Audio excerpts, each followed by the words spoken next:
OBC democratic JAC సమావేశానికి సభాధ్యక్షులుగా వ్యవహరిస్తున్నటువంటి జనార్దన్ గారికి, అన్న కృష్ణ గారికి, హనుమంతరావు గారికి, చిరంజీవి గారికి, ఇతర వేదికపై పెద్దలకు అందరికి కూడా మహిళా మహిళలకు అందరికీ హృదయపూర్వక నమస్కారం. ఈ మనకు ఆర్ కృష్ణయ్య గారు ఎన్నో దశాబ్దాలుగా ఈ బీసీ సంఘాన్ని స్థాపించి ఎన్నో అంచెలంచెలుగా పెంచుకుంటూ పోయి ఎన్నో సమావేశాలు సభలు చేశాం మనం చాలా.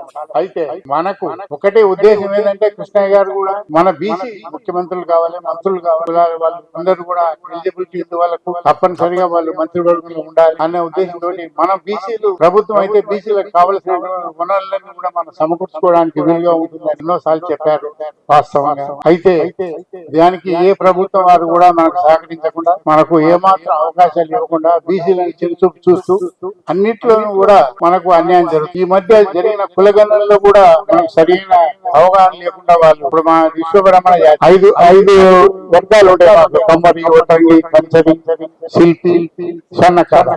ఈ 5 వర్గాలని అన్ని కలిపితే ఇవి చేసుకునే వృత్తులు, ఈ 5 వృత్తులు ఒక కులం కింద తీర్చిదిద్దారు, గెజెట్ పబ్లికేషన్ చేశారు. హౌసుల కులం అని, కంసాలి కులం అని, ఒట్టంగి కులం అని, ఇవన్నీ కులాలు లేవు. విశ్వబ్రాహ్మణ, విశ్వకర్మ.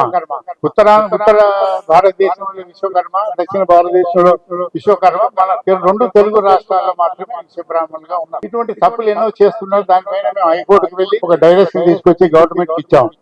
మీరు ఈ 5 వర్గాల కింద చూపించిన జనాభా వివరాలు విశ్వబ్రాహ్మణ జాతి కింద మీరు పొందుపరచాలి ఒక డైరెక్షన్ తీసుకొచ్చి ప్రభుత్వం వారికి ఇచ్చి ఉన్నాం. ఇంకా ఏం చేస్తారో చేయలేదు, తెలియదు, అవన్నీ చేయాలి. ఇప్పుడు మనకు బీసీ రాజ్యాధికారం రావాలని ప్రతి ఒక్కరి కోరిక ఉంది. మనకు అన్ని హక్కులు మనం తీసుకోవాలని. రాజకీయంలో ఉంటే ఏం లబ్ధి దొరుకుతుంది మనకు, మన వాళ్ళకి ఎంత మేరకు సాయం చేసుకోగలం అనే విషయాలన్నీ అందరికీ తెలుసు. మేము కృష్ణన్న గారితో ఎన్నో సమాచారం చెప్తున్నాం. అన్నా ఇది ఒక బీసీ పార్టీ పెట్టండి, రాజకీయ పార్టీ పెడితేనే దాని కింద కొంత చలనం వస్తుంది. దానికి కొంత ఇబ్బందులు ఉంటాయి, ఆర్థిక పరంగా, సామాజిక పరమైన ఇబ్బందులు ఉన్నప్పటికీ కూడా మనం అందరం కలిసికట్టుగా ఒకరికొకరు సాయం చేసుకుంటూ ఈ పార్టీని స్థాపించి ప్రతి జిల్లాలో మనం ఒక ఓబీసీ ఒక పొలిటికల్ జేఏసీ ఏర్పాటు చేసి మనము ఒక్కొక్క నియోజకవర్గానికి వర్గానికి ఒక బీసీ సూచించి అతన్ని మనం గెలిపించుకోవాలి. మన బీసీ కులాలు అన్ని ఉంటే కూడా తప్పకుండా మన బీసీ కులాలు ఎవరున్నాయి, మేమున్నా, ఇంకో గౌరవ బీసీ కర్మచారులు ఉన్నా, ఎవరున్నా కూడా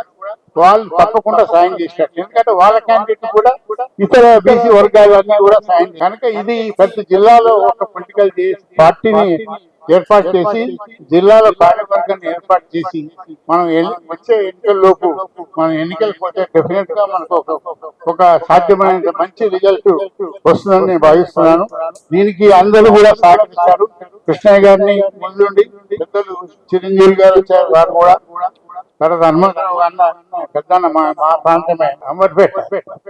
అయితే అన్నాడు ఆయన చాలా వయోవృద్ధుడు.